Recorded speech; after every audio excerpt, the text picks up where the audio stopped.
The Introvert's Edge podcast was designed to create a dialogue around introversion, to stimulate a discussion around our disadvantages, how we overcome those disadvantages, and what we consider our introvert's edge. Together, we're finally going to confront the stigma around introversion, showing that we're not second-class citizens, we're just different, and we need to embrace that. Hello everyone, and welcome back to the Introvert's Edge podcast. I'm ecstatic to have you with us, and I'm beyond ecstatic to have with me Jennifer Gittermore. And I have to say that she has her own podcast called Beyond Babe, but also she is the co-host of another podcast called Sell or Die, which is actually a podcast that I've been on. And I have to say, we went deep into some really cool topics. So if you haven't checked that out, feel free to press pause on this one. We've got some great content, but feel free to press pause on this one and go and check that one out, because you get to learn a lot about Jennifer and her introversion there as well.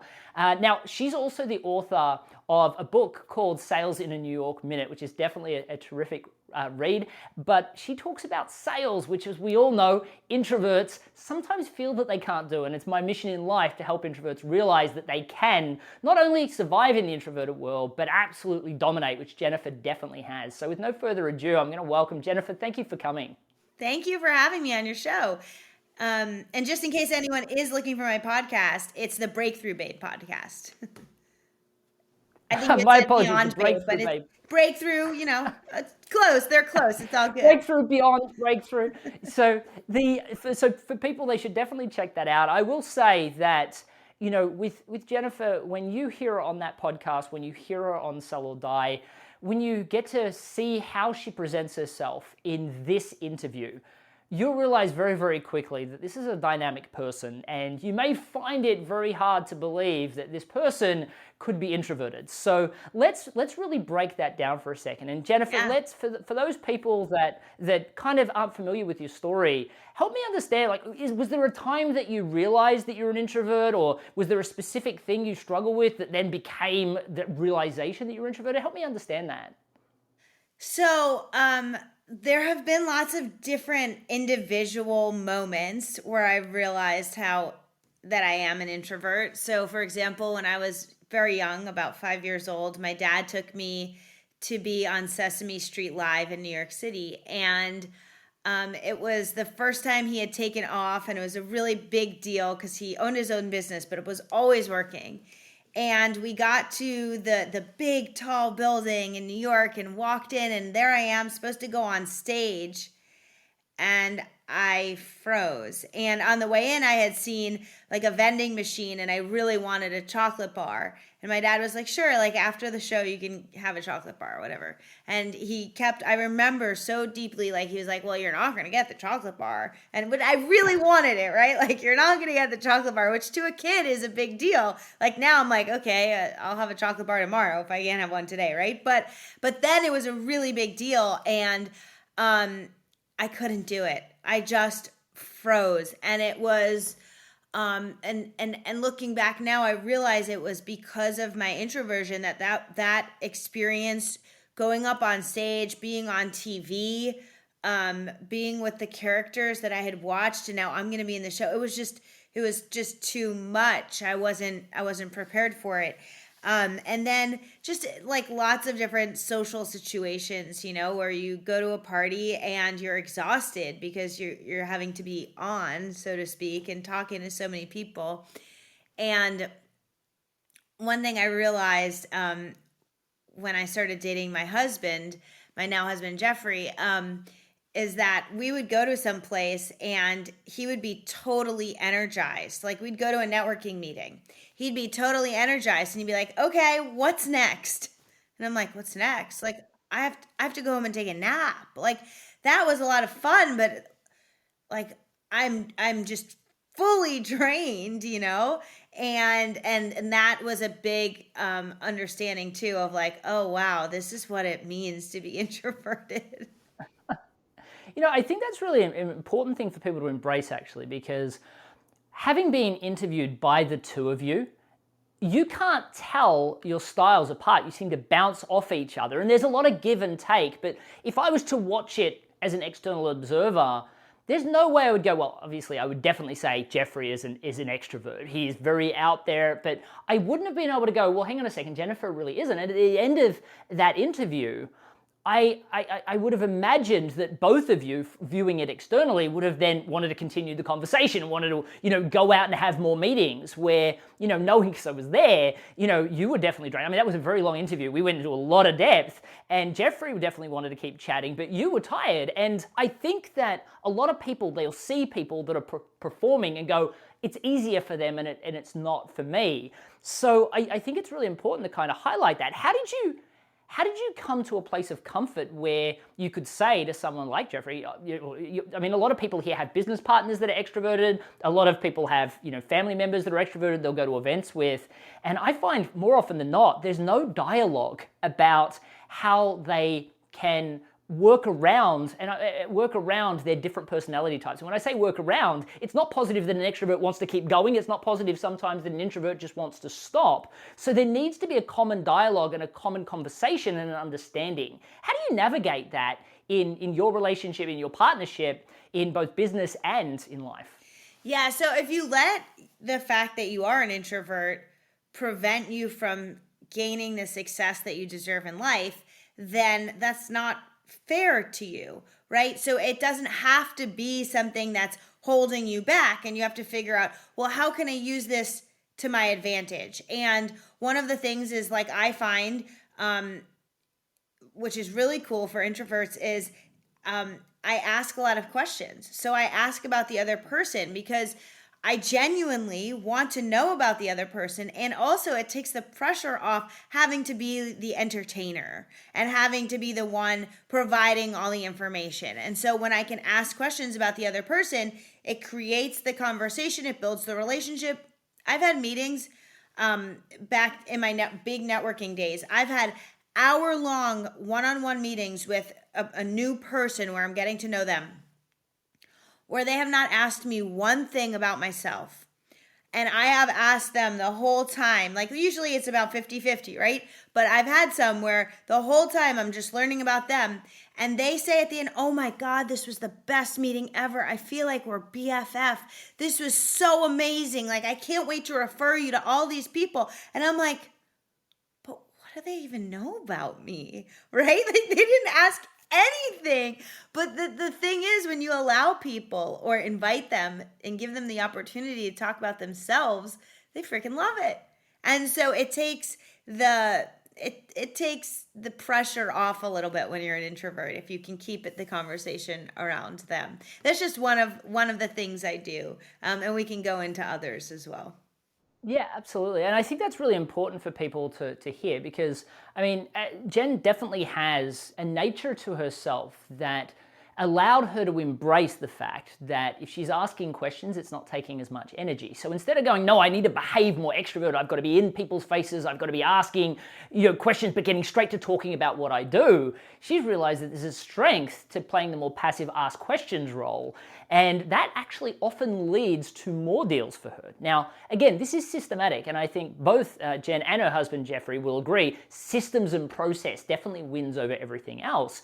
But systems and processes are different based on personality types, different skill sets, and Jennifer had to find one that was unique for her. I'm interested in the dialogue that you have when you're asking these questions, because a lot of people feel like they've got to get in, they've got to talk about their products. They've got this meeting now, they've got to make it count. Yet more often than not, that leads to people going, well, actually, can you just write this really in-depth proposal? Or, they don't feel like the customer cares about anything but price, or that they're not really engaged or excited to buy. How do you help? How do people really get to leverage this question process to get past that barrier? Because I know you talk about that frequently. Yeah, so it's interesting. I actually don't see asking questions as being passive, because when you ask questions, you control the conversation. And so I see it as, and maybe you're talking about like active, like being, pushing out effort and activity in that way, but I actually see it as you're controlling the conversation when you're asking questions, because you get to now, you're like a GPS system, and you get to guide them exactly where you want to go.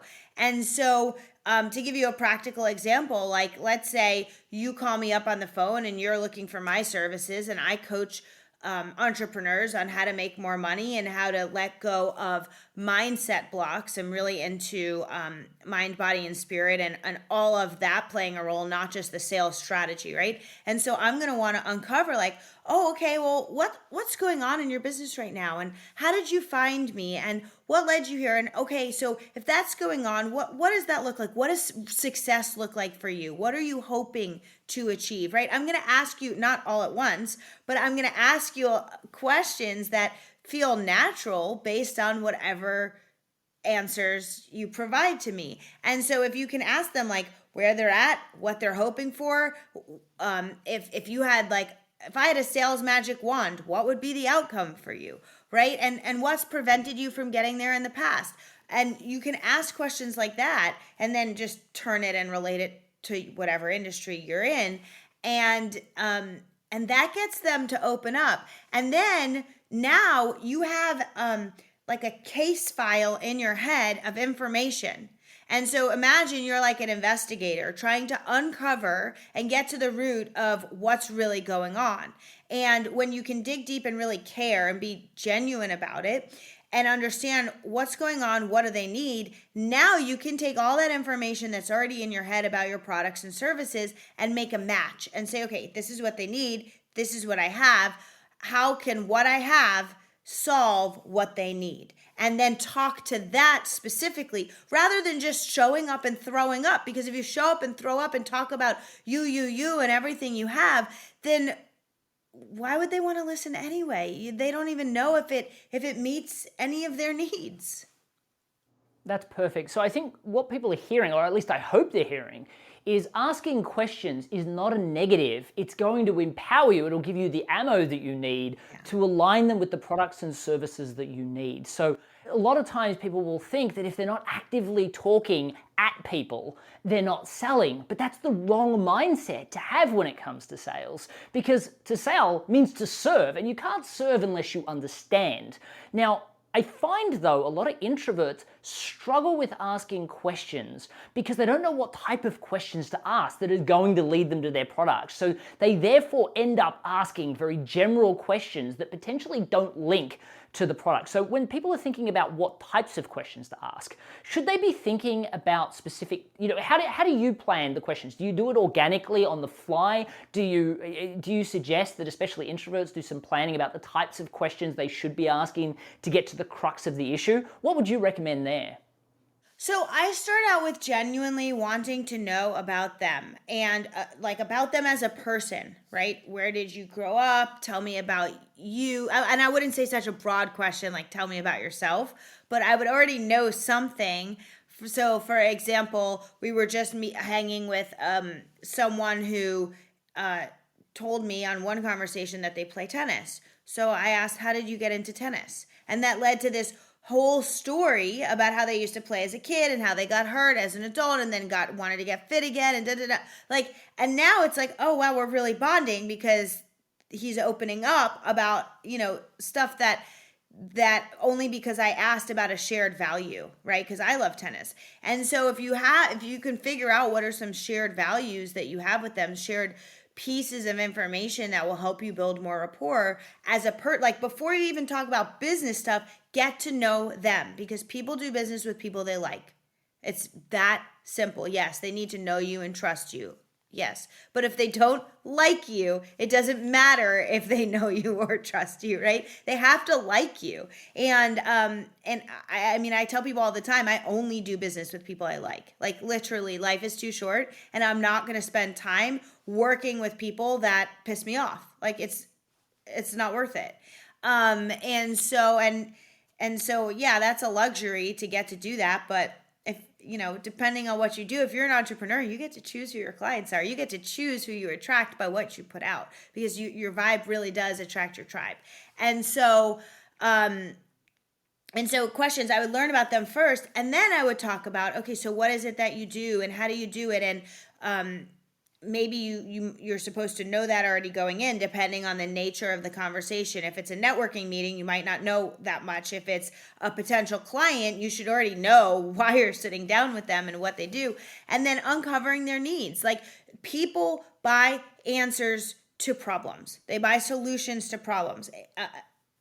If they don't have a problem, they're likely not going to buy something new for it. If you think back to your last 3 purchases, big purchases, think about what they solved. Okay, I bought a Berkey, which is like a water filter, because I'm pissed off about I'm not pissed off, that's like the wrong term, but I don't like all the stuff that they add to our water.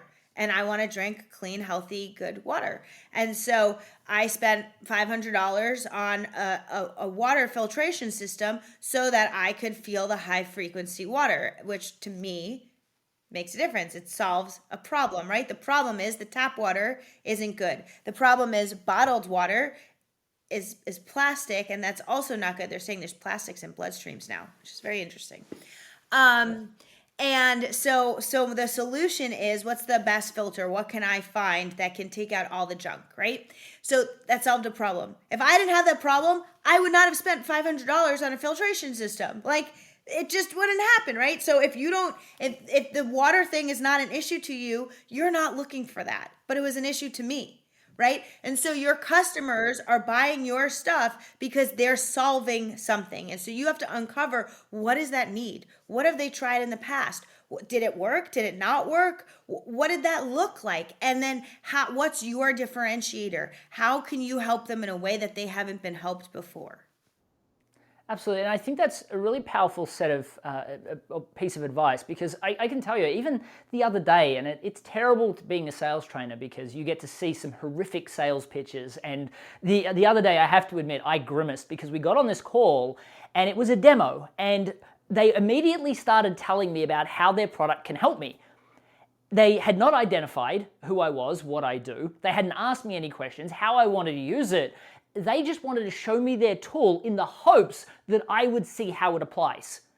Now, for me, I then started asking questions to try and find a way to make this tool work for me, because I actually wanted it, but I couldn't navigate the conversation to get where I wanted. Where if he had just asked me some simple questions about what research I'd done to find them, what specific applications I was hoping to get out of it, all of a sudden the whole conversation would have been different. Yet we assume that a lot of the times when somebody's asking us when somebody brings us in for a sales conversation, they already know why they want our product and they already have an understanding. They're just looking for a quick demo or a quick understanding of what the pricing is. They're not experts. You're the expert, and you have to do that coaching to find out what the requirements are and then help mesh it with the specific product or service that you offer. So questions are everything. It's like when you go to the doctor and you walk in as the patient and they don't just say, okay, here's your script. They say, okay, what's wrong? What's going on? How can I help you? Right? And that's the same thing. You are the doctor of whatever solution you offer to your clients, and you need to uncover what is going on. Absolutely, and I think that's actually a really great analogy, because how many people go to the doctor and say, I have a sore throat, I need penicillin, and the doctor's like, well, hang on a second, it could be a spectrum of other things, and we need to make sure that we're applying the right solution, not just a solution to the outcome, because the worst thing in the world is if they do buy something that doesn't suit their need, now you've got to deal with an unhappy customer. Mm-hmm. But secondly, if you're more likely to sell to them if you ask the right questions, because they're not going to ask you for a proposal that they're not even going to read. So it's so important that asking those right questions. I know that a lot of people and a lot of introverts that are listening to this are like, okay, I understand I'm going to have to ask questions and I'm going to have to problem solve here. But what if I ask a question and they give me a short answer, or they're not giving me the information that I need? I'm scared of asking more questions because I'm scared that I won't get the answers that I want, or that they won't have the right answers, or they're going to get frustrated and then start asking about price. Okay. What advice would you give to those people thinking about that? Yeah, that's a good question. So you always need to start out with knowing where you want to go. Okay, so when you're doing a maze, when you're doing like those puzzles that you did probably as a kid, right? You know that you start here and your goal is to end here, and wherever here is at the you can literally see it. You don't know how you're going to get there, but you know where you're starting and where you're ending. And so if you know you want them to end with some sort of need for whatever it is you're selling, then you have to figure out what are all the probing questions that you can ask that can get you there. And it's not, let me ask you a question and then another question and then another question. You ask based on their responses. I can't give you a script for this because it's not scripted. It's a skill of listening and then taking the information that you have and turning that into, okay, it's like Clue, right? Like, does that get me one step closer? Okay, if it got me one step closer, what do I need to get even closer? And you just keep going until you get to a mutual understanding of whatever it is. But the key to that is knowing where you want to end up. And so if you're just asking questions to ask questions, then you're going to sound like an idiot, right? But if you ask questions with a strategy in mind, and it's not in a manipulative way, it's really in a way so that you can help them, then you will end up in the right place. And by the way, introverts make really great listeners. And so that is a skill that you already have, and you get to use. And so extroverts like to keep talking. And then they miss sometimes, not all the time, but sometimes they miss a key element, right? And so, because they're focused on what they want to say next. And so as an introvert, you get to have the one up there. Absolutely. So what I'm hearing is, firstly, have a plan. Go in to any sales appointment knowing where you want to go. Then have a mindset of serving that client. And you can't serve them unless you understand them and how your product applies. And then ask questions until you understand exactly why your product is the right choice, the right fit, and then go into the selling. But if you skip that because you believe that they don't want you to ask 1,000 questions, or you skip that or ask the wrong questions because you didn't have a plan where you leverage the power of empathy and active listening, i.e. you're listening to what they say and you're empathizing with what they say, so that then brings you to your next question. Like introverts do really well, you're then going to get to the selling and go, why don't they respect me? Why don't they appreciate my product? Why are they asking for a proposal? Why do they care about price? So we're doing it to ourselves because we're not listening and we're not empathizing. We're not using our natural introverted skill sets. Now, Jennifer and I are going to be doing a separate interview on the Quietly Influential Summit where we're going to go deeper into some of these topics. We're also going to be talking about how introverts can actually do this thing called appointment setting, right? Appointment setting is sometimes uncomfortable for the average introvert. So we're going to go deeper into how to do that, because if you're an entrepreneur and you're not setting meetings, you're not going to be in business for very long. So we're going to go deeper into that. But I have to ask Jennifer the question that I ask everybody at the end of this interview, which is, Jennifer, what do you consider your introvert's edge? I think, being an introvert in general is the edge.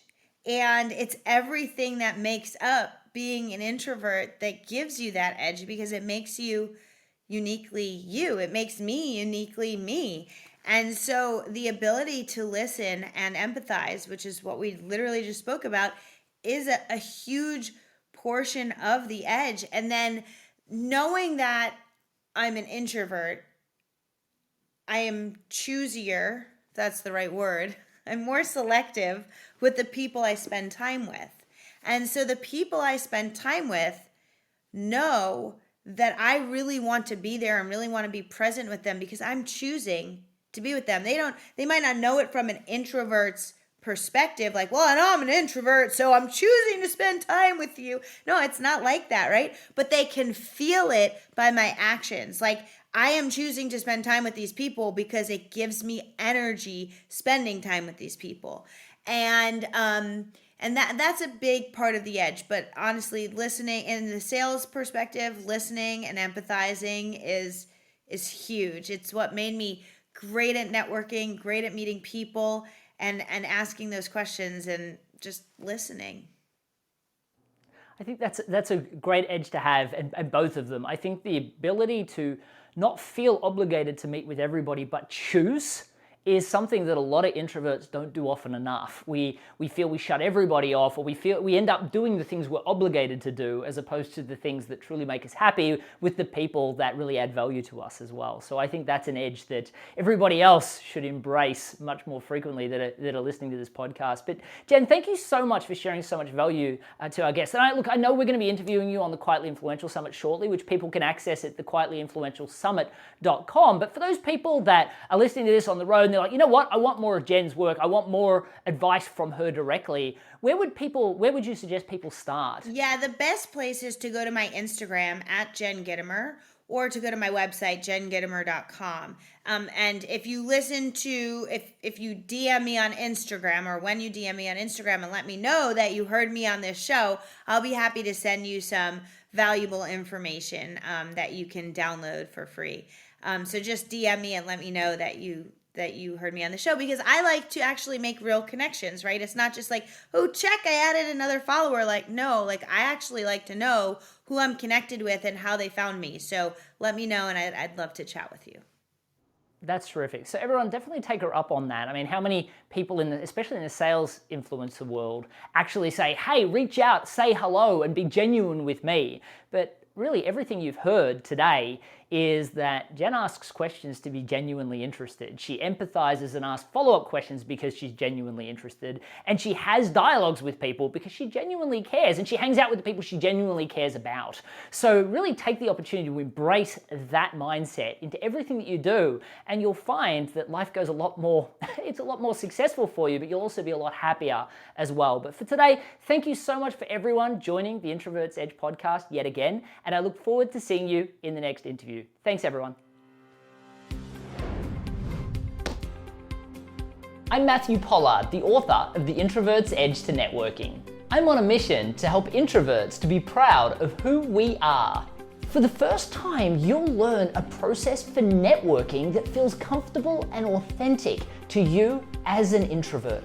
A process that doesn't feel salesy or awkward in any way. I saw at least half of my board members, 3 in particular that I can think of, that now are so comfortable in literally going up to people at events. All of a sudden, I can see the confidence. Most of the networking books and literature out there really focus on hardcore tactics designed for extroverts.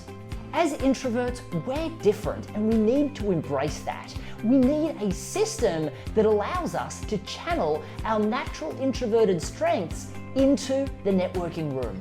You will learn how to be successful at face-to-face networking and a masterful online networker on your terms. It's beautifully written, and it provides tremendous value. So I am honored to say, folks, if you haven't looked at the book, you really need to check out this guy's book. It's excellent. It gives you that confidence to truly be yourself, knowing that you're going to be presenting yourself in a way that is authentic and will also really resonate with the person that you're talking with. One of the things you'll love about the Introvert's Edge to Networking is it's jam-packed full of more than 20 stories of introverts just like you. People that have likely started in much tougher spots than where you are right now, and how they've leveraged the strategies that you'll be learning to obtain phenomenal career and small business success. I was about to give up on my business. The results started coming in right away. In fact, a year later, the Chamber of Commerce awarded me the Business of the Year.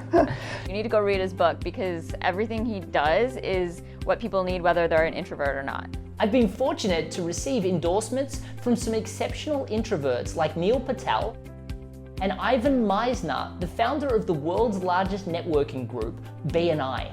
What I love about the Introvert's Edge is that it talks about the things that make an introvert successful. The Introvert's Edge to Networking is going to destroy all of the barriers that you have around whether success in networking is possible for you. Now I'm up to kind of 5 figures, triple my prices or more. It was like the deals just kept coming in, and it was incredible. Like, I had never seen anything like it before. I was able to triple my revenue, and that happened within 6 months. We've gone from 10 million a year to 20 million a year. I wrote The Introvert's Edge to Networking after the success of the first in the Introvert's Edge series, which focused on sales. I decided that it was just as important, perhaps even more so, that we had a networking book that was designed to help us as introverts dominate in the networking room and in online networking, that was specifically written for us.